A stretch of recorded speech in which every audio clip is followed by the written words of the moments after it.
এগুলো কিসের টাকা কদম আলী? ঘুষের। স্যার মাসে মার্ডারে 12টা বাইচে গেছে। এতদিন আপনি একা ছিলেন, 1 নম্বর ছিলেন, এখন আপনি বিয়ে করেছেন, 2 নম্বর হয়েছে। তাই তো এখন থেকেই 2 নম্বর মাল নেওয়া শুরু করে দিলাম। কদম আলী, স্যার আজ আপনার কোনো কথাই আমি শুনব না। এই টাকা আপনার রাখতেই হইব। আমি হাবিব সাহেবের কথা দিছি, তার পোলার আনকেসটা তুলে দেবো। উনি 1 লক্ষ টাকা দিতে রাজি হয়েছেন। এটা অ্যাডভান্স 20,000 টাকা। কদম আলী, এই মুহূর্তে তুমি আমার বাড়ি থেকে বেরিয়ে যাও। স্যার কথায় কথায় খালি বেরিয়ে যাও বেরিয়ে যাও বেরিয়ে যাও। এই বাড়িটা কি আপনার? এটা তো সরকারি বাড়ি। খালি ধমকান খালি ধমকান, পারেন তো লাড়িতে বাড়ি দেন। আর একটা কথা বললে আমি তোমাকে সাসপেন্ড করতে বাধ্য হব। আমাকে সাসপেন্ড করতে হবে না স্যার, আমি নিজে আকবর স্যারের মতো চাকরি ছাইড়া দেবো। সালাম স্যার, সাদা জিনিস খাইলেন না, আমি খাবো, আমার ভাগ্য আছে। আরে এদিকে না, দরজও চিনি না। সত্যি সত্যি ওকে চাকরি ছেড়ে দেবে রাজা? হ্যাঁ ফুপু আম্মা, ওদের মতো পুলিশদের যে এখন চাকরি ছেড়ে পালাতেই হবে। রাজা, ওই হারামজাদা রাজা ইন্সপেক্টরের উপর প্রতিশোধ না নেওয়া পর্যন্ত আমার শান্তি নেই। বস, আমাকে হুকুম দিন, আমি ওকে শেষ করে দিই। না মুন্না না, এখন ওকে খুন করা চলবে না। রাজা মরে গেলে আমার প্রতিশোধ নেওয়া হবে না, ওকে মারতে হবে তিল তিল যন্ত্রণা দিয়ে। তাহলে এখন কি করব বস? রাষ্ট্রীয় ক্ষমতাকে কাজে লাগাতে হবে। May I coming sir? আরে কদম আলী, কি মনে করে? এসো এসো, তোমরা এখন যাও। হ্যাঁ স্যার, আপনি আমার ওস্তাদ, আপনার দেখানো পথের আদর্শ ধরে আমি চাকরি ছেড়ে আপনার কাছে চলে এসেছি। সাব্বাস, আমি খুব খুশি হয়েছি কদম আলী। স্যার আপনি তো এমপি হয়েছেন, এখন আমি আমি কি হমু? তোমাকে ইয়েস, হ্যাঁ, তুমি হবে আমার একান্ত সহকারী। Thank you. না না না, আমার থ্যাংক ইউ দেন, থ্যাংক ইউ না। স্যার স্যার, কলজাটা ভরে গেল। স্যার স্যার, এবার হুকুম করেন, আমার কি করতে হবে? হ্যাঁ তোমাকে, হ্যাঁ যাও কমিশনারকে ফোন লাগাও। হ্যাঁ ইয়ে স্যার, দূর, কোনো চাকরি নাই, কিসের সেলফ ফেলুন, হলো হুকুমের গোলাম আমি।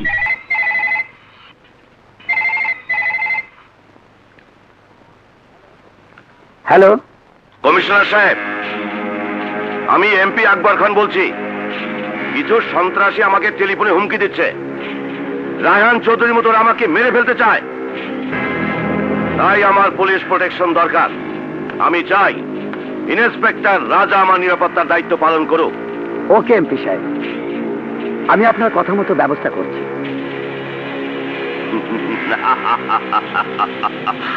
ইন্সপেক্টর রাজা, এখন থেকে শুরু হবে তোর উপর আমার প্রতিশোধ। ইন্সপেক্টর রাজা, তুমি তো জানো এমপিদের নিরাপত্তার দিকে আমাদের দৃষ্টি দিতে হচ্ছে। আমি চাই এমপি আকবর খান সিকিউরিটির দায়িত্ব নেবে তুমি। মনে রাখবেন, আজ নয়তো কাল আমি ঠিকই আপনার জীবনে ফুল স্টপ দিয়ে দেব।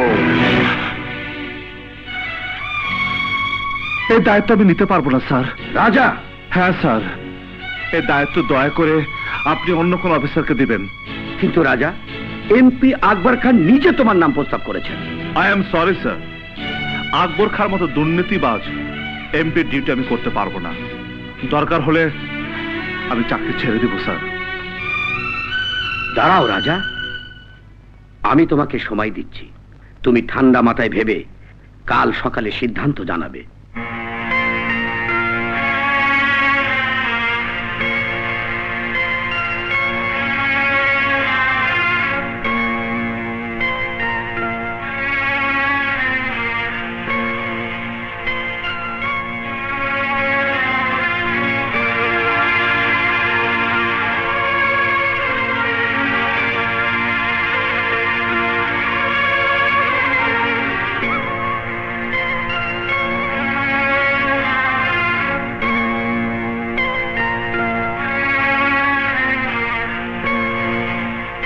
লায়লা, জি।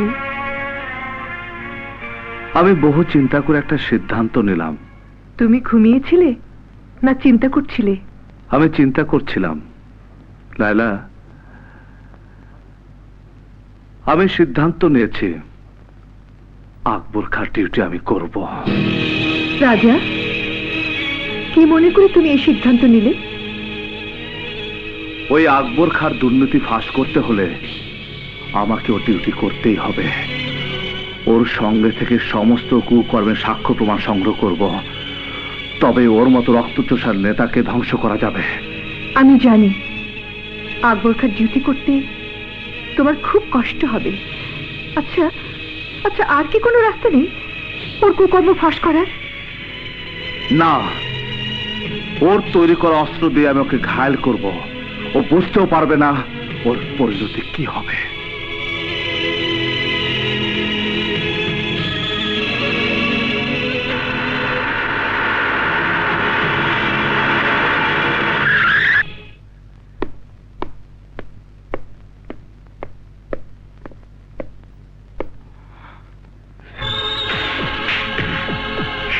এসো ইন্সপেক্টর, এসো, আমি তোমারই অপেক্ষায় আছি।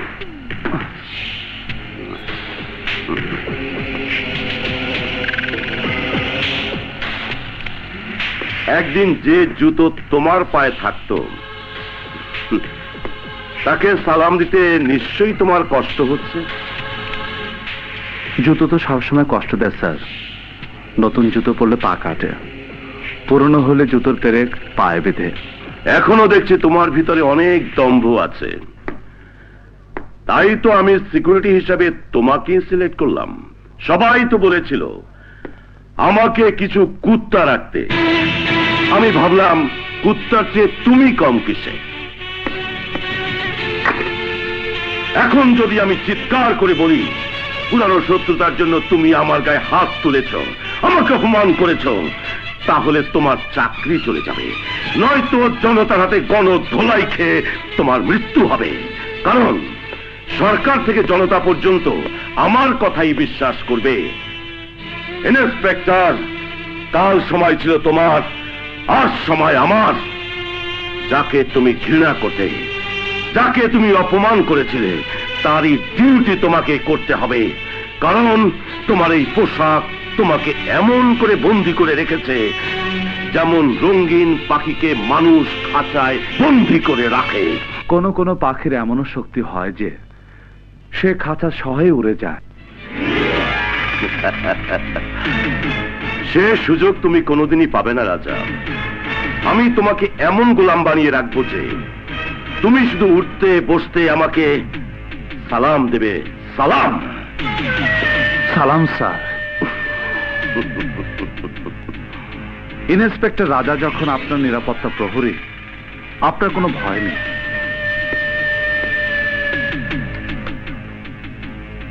চলুন স্যার।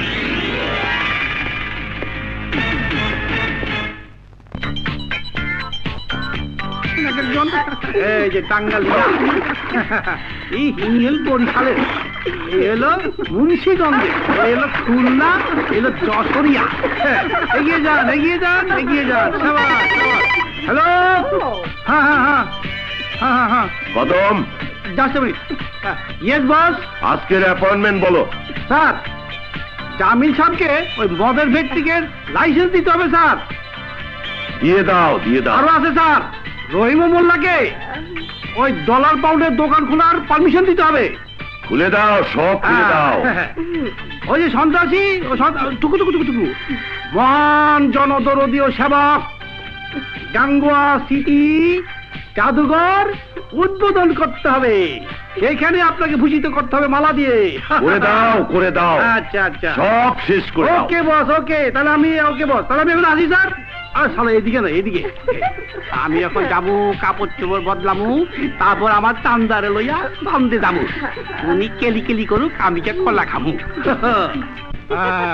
ইন্সপেক্টর রাজা, এদিকে এসো।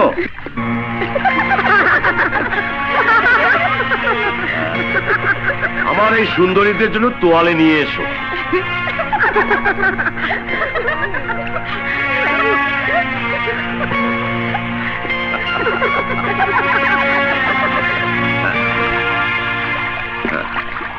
গো গো গো।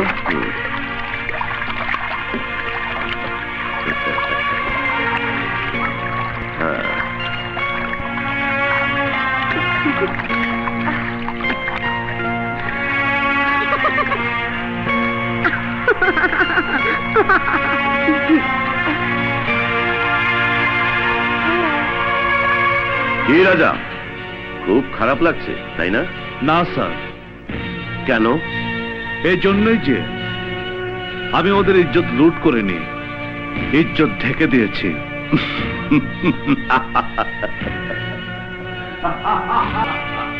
আজকে যা কামাই করলাম বুঝিজান দা, এটারে কয় কামাই। আরে স্যার, আপনি এখন খারাপ আছেন? আমি তো এখন যাই ঘুমামু, এক পাশে কুল বালিশ আর এক পাশে ও বুঝছি, আপনার তো ডিউটি এখনো শেষ হয় নাই, আপনি তো সরকারি গোলাম, আমার ডিউটি শেষ। স্যার, ওদিন চাকরি ছেড়ে ভালোই করছিলাম, আমি এখন এমপি সাহেবের পিএ, একটা করে কাজ করে দেই আর ব্রিফকেস ভর্তি টাকা দেই। এতদিনে বুঝতে পারছেন তো স্যার, টাকা ছাড়া দুনিয়াতে কিচ্ছু হয় না। এই দেখেন আমার সবজি আলি, টাকার জন্য কেমন স্মার্ট হয়ে গেছে, একদম চেনাই যায় না। স্যার, গোপনে আপনার একটা কথা বলি, এখন থেকে টাকা জমানো শুরু করে দিছি। নেক্সট ইলেকশনে আমি এমপিতে দাঁড়িয়ে যাবো, আপনার বেতন বাড়িয়ে দেবো, ওভার টাইম দিমু, ইমানের এক কথা, বেইমানের 10 কথা, এক বাপের এক কথা, ইনশাল্লাহ। আসি। ও না, লেডিস ফার্স্ট, তুমি আগে যাও।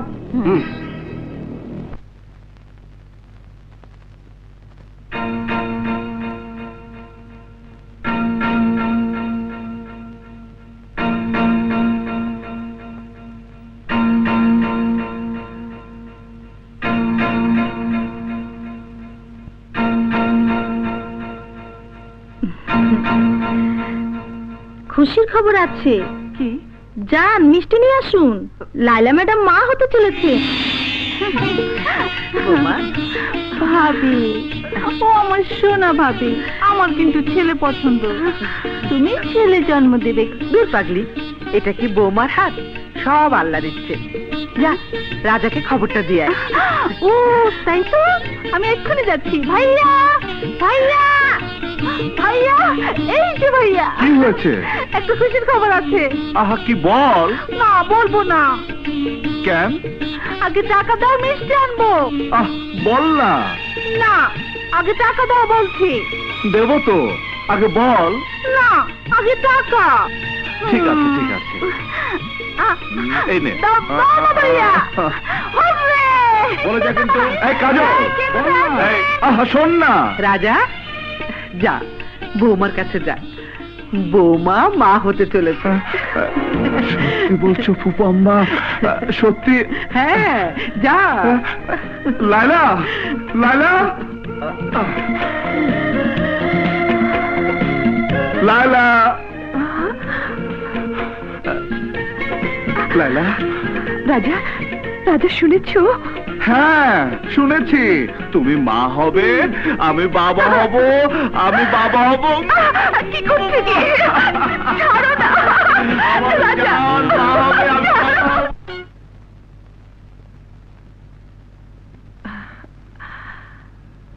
দেখুন তো ফুপু আম্মা, লেখা ঠিক হয়েছে কিনা? খুব ভালো হয়েছে। কিরে কাজল, ভাবির সঙ্গে তুই কার্ড লিখতে পারিস না? ওর বিয়ে, ও নিজে কার্ড লিখবে, এ কেমন দেখা যায় দেবরজি? যখন ভাবির মা হবার সময় হবে তখন আমি সব কাজ করব, ভাবিকে কিচ্ছু করতে দেব না। চুপ কর, তোর এখনো বুদ্ধি হলো না। কিন্তু আমার ঘটে বুদ্ধি আছে। এই যে মাটারে 12টা বাজে গেছে।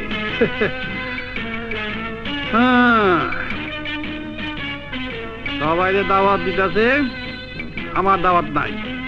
কি ব্যাপার কদম ভাই, এতদিন পর তুমি? না, না, আমার খবর কেউ রাখে না, তাই আমি নিজেই আইলাম। তোমার তো খুব পরিবর্তন হয়েছে কদম। হইব না, আমি তো আর এখন এই আলটু পাল্টু লাগি না, কদিমা হাবিলদার না। দেখা শোনো কাজলা বাপ, তোমার যদি কখনো ওই গাড়িটাই লাগে তবে এই আমার মোবাইলে একটা টেলিফোন করে দিবা। সত্যি? Yes! কদম ভাই, আপনি গাড়িও কিনেছেন? হ্যাঁ, শুধু গাড়ি না, বিরাট বাড়িও বানিয়েছি। হ্যাঁ, কদম ভাই, তাহলে এখন তো আপনি খুব বড় লোক মনে হয়। বড় লোক আর দেখেছেন কি, কদিন পর এই শহরের আমি এমপি হব।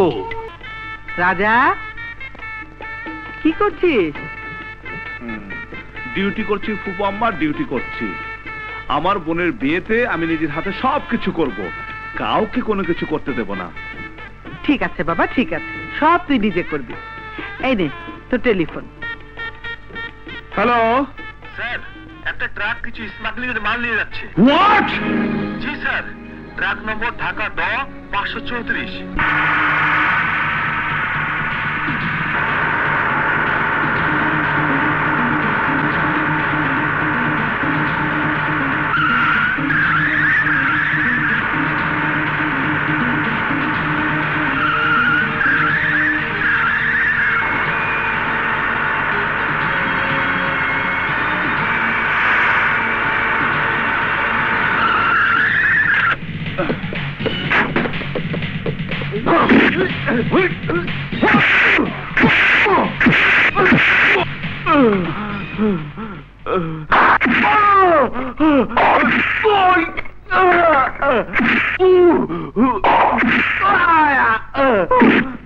বল কুত্তার বাচ্চা, তোর মালিকের নাম বল, বল।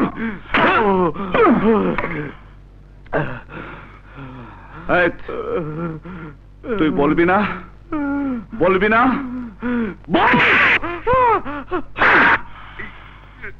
বল, বল, বল। বলছি স্যার, বলছি আমার মালিকের নাম মেহেদি হাসান। মেহেদি? কোন মেহেদি? যার সাথে আজ আপনার বোনের বিয়ে হচ্ছে। না!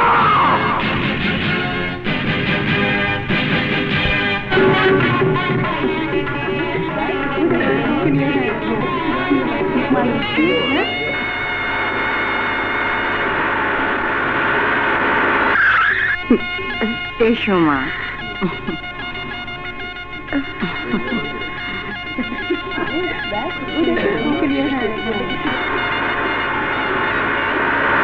মোসাম্মদ কাজল সুলতানা 1,01,000 টাকা দেনমোহরের বিনিময়ে জনাব মেহেদি হাসানকে আপনি বিবাহ করিতে সম্মত আছেন?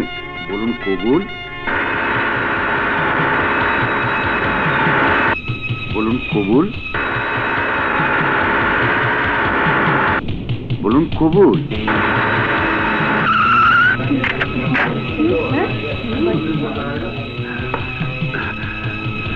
কবুল।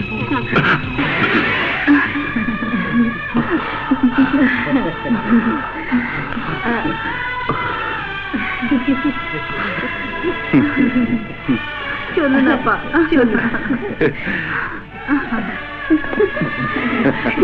বেঁচে থাকো বাবা, দোয়া করি।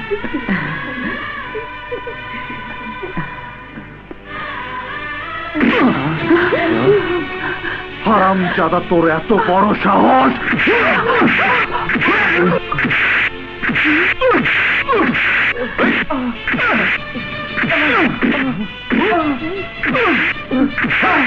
রাজা, তোর কি মাথা খারাপ হয়েছে? ফুপু, তুমি জানো না ও একটা স্মাগলার। রাজা!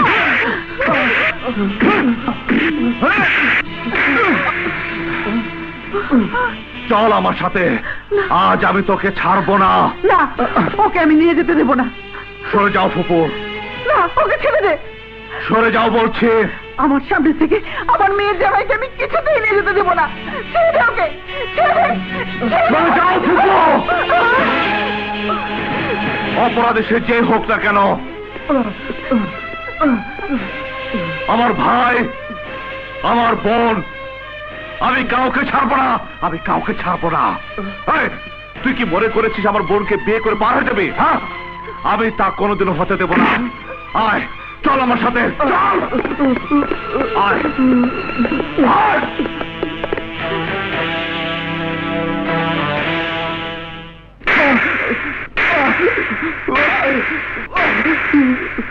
বল, এই ট্রাকের মালিক কে?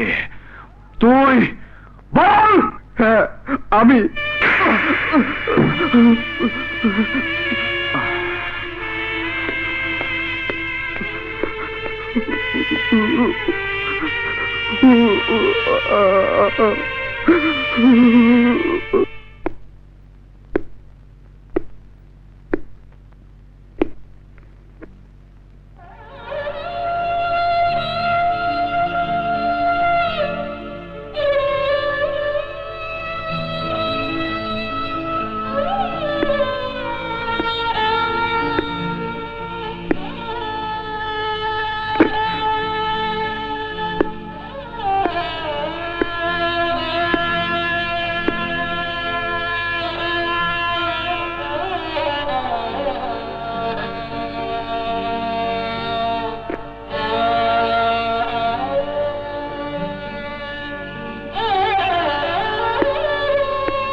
ফুপু আম্মা,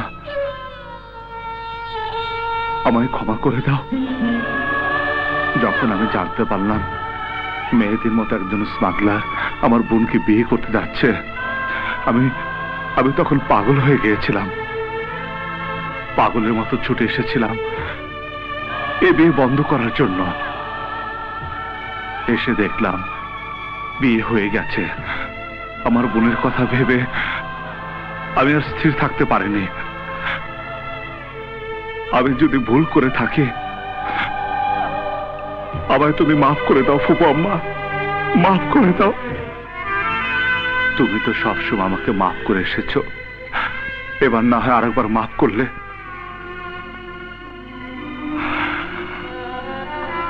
মাফ করতে যদি না পারো আমার দোষের জন্য তুমি আমাকে শাস্তি দাও, শাস্তি দাও। তবু আমার নীরব পাথরের মতো তুমি দাঁড়িয়ে থেকো না। আমি যে আর সইতে পারছি না ফুপু আম্মা, আমি যে আর সইতে পারছি না। আমাকে তুমি মাফ করে দাও, মাফ করে দাও। ওরে চুপ কর, চুপ কর। তোর মতো আদর্শবান সন্তান তো ভাগ্যবতী মায়ের গর্ভে জন্মগ্রহণ করে। তোকে আমি কেমন করে শাস্তি দেব বাবা? ভুল করেছি ফুপু আম্মা। মুহূর্তের জন্য আমি ভুলেই গিয়েছিলাম। তুই যা করেছিস দেশের জন্য করেছিস, কর্তব্যের জন্য করেছিস। আয় বাবা, আমার বুকে আয়। রাজা। ফুপু আম্মা।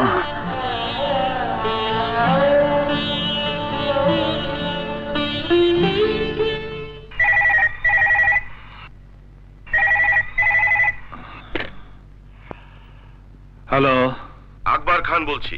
শোনো ইন্সপেক্টর, মাথা ঠান্ডা রেখে কাজ করবে। মাথা গরম হলে বিপদ ঘটার সম্ভাবনা থাকে 16 আনা। যেমন দেখো এই মুহূর্তের কথা, মেহেদি অর্থাৎ তোমার বোন জামাই ট্রান্সপোর্টের ব্যবসা করে। প্রতি মুহূর্তে তার ট্রাক এক জেলা থেকে অন্য জেলায় যাতায়াত করছে। কোন ট্রাকে কোন মাল আছে এ কথা মালিকের জানার কথা নয়, সে জানেও না। আমি নিজেই ওর ট্রাকে অবৈধ মাল তুলে দিয়ে নিজের লোক দিয়ে তোমার কাছে ফোন করিয়ে দিয়েছি। ব্যাস, তোমার মাথা গরম। ঠান্ডা মাথায় একটিবার ভাবলেও না কোনটা সত্যি আর কোনটা মিথ্যে। হারামজাদা, শুনেছি 10টা জন্ম হয় একটা কুত্তার, 100টা কুত্তা মরলে জন্ম হয় একটা শুয়োরের, 1000 শুয়োর মরলে জন্ম হয় একটা মেয়ে মানুষের দালাল, 1 লক্ষ মেয়ে মানুষের দালাল মরলে তোর মতো একটা কুত্তার জন্ম হয় হারামির বাচ্চা। দাও, মন ভরে গালি দাও, যত ইচ্ছে গালি দাও, আর কিছু করবে না। তোমার মতো অফিসার তো শুধু গালি দিয়ে থেমে থাকার কথা নয়, অ্যাকশন নেবার কথা। আর শোনো, তোমার অ্যাকশন নেবার আগেই আমি সব অ্যাকশন নিয়ে নিয়েছি। আমি জামিন দিয়ে তোমার বোন জামাই মেহেদিকে থানা থেকে মুক্ত করে এনেছি। তোর হিসাব আমি পরে নেব, তবে এখন আমার প্রথম কাজ আমার বোনকে তার শ্বশুর বাড়িতে পৌঁছে দেয়া।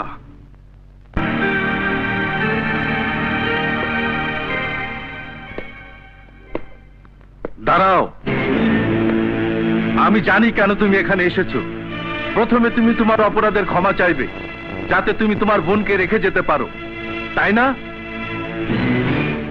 কিন্তু আমিও তোমাকে বলে দিচ্ছি, এ মামলা তো সহজে শেষ হবে না ইন্সপেক্টর। এক পুলিশ ইন্সপেক্টর হিসেবে যা করার ছিল তাই করেছি, এক ভাই হিসেবে যা করার তাও করব। তোমাকে আমার ছেলের কাছে মাপ চাইতে হবে। চাইবো আমি, শুধু হাত জোর করে নয়, পায়ে ধরে মাপ চাইতে হবে। তাও চাইবো আমি।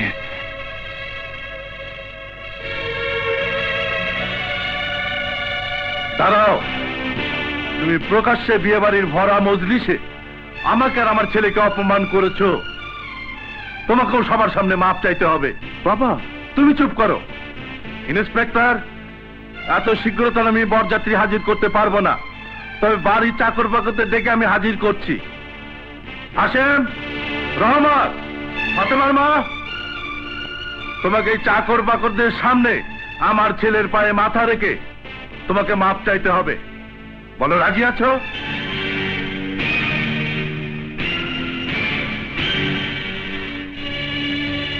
স্বামী স্ত্রীর বিয়ের বাঁধন ভাই বোনের স্নেহের বাঁধনের চাইতে অনেক বড়।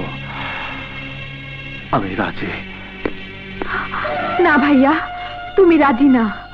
তুমি যা করেছিলে ভুল করেছিলে, আর ওনারা যা করছেন অন্যায় করছেন। সারা জীবন বিধবার মতো জীবন যাপন করতে হলো, তোমার এই অপমান আমি সইতে পারবো না। চলো ভাইয়া, এখানে আর এক মুহূর্ত না, চলো।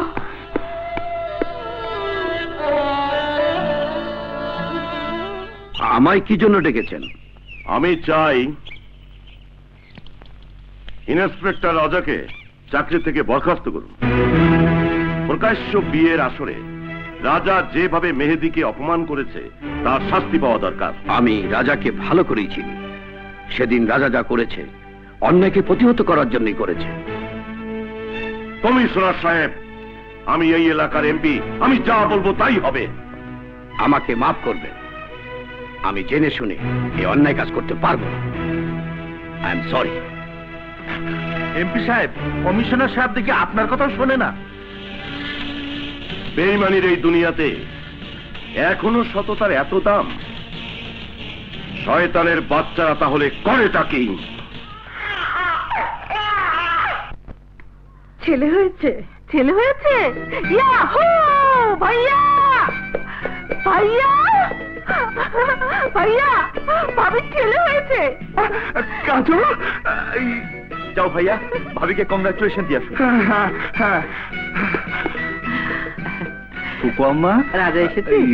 আয় বাবা, বস। লাইলা, রাজা,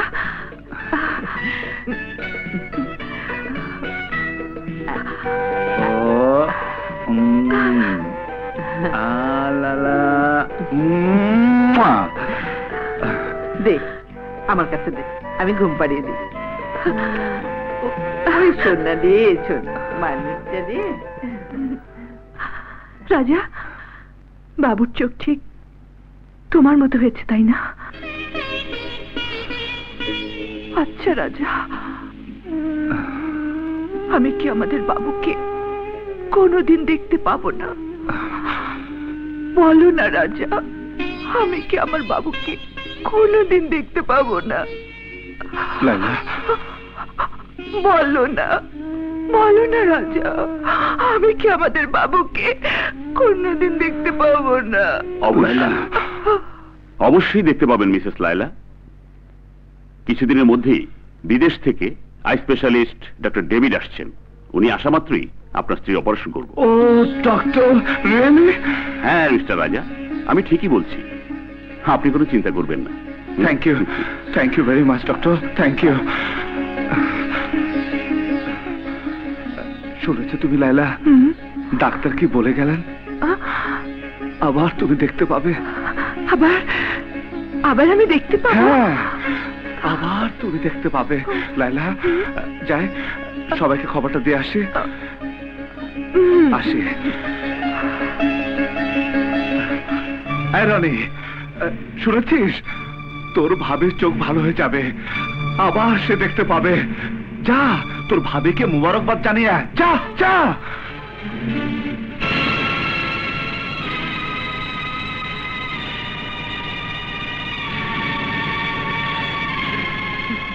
এই সেই শয়তান আমাকে ধরে নিয়ে গিয়েছিল।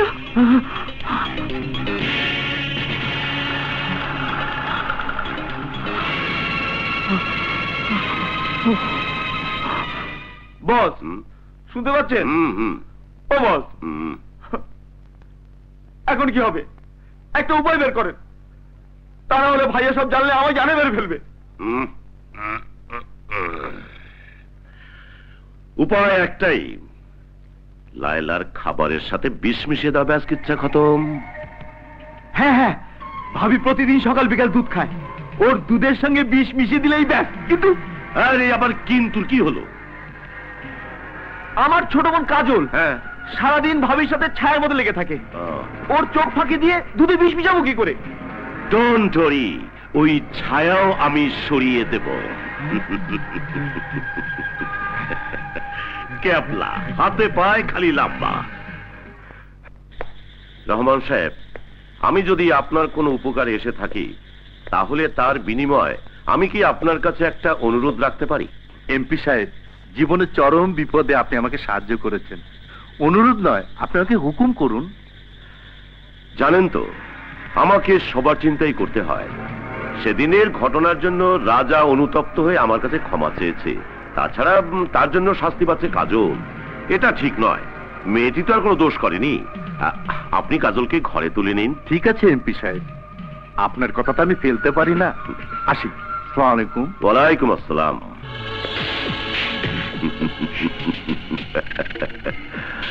ইন্সপেক্টর, পর দেখেছো, বলে দেখনি।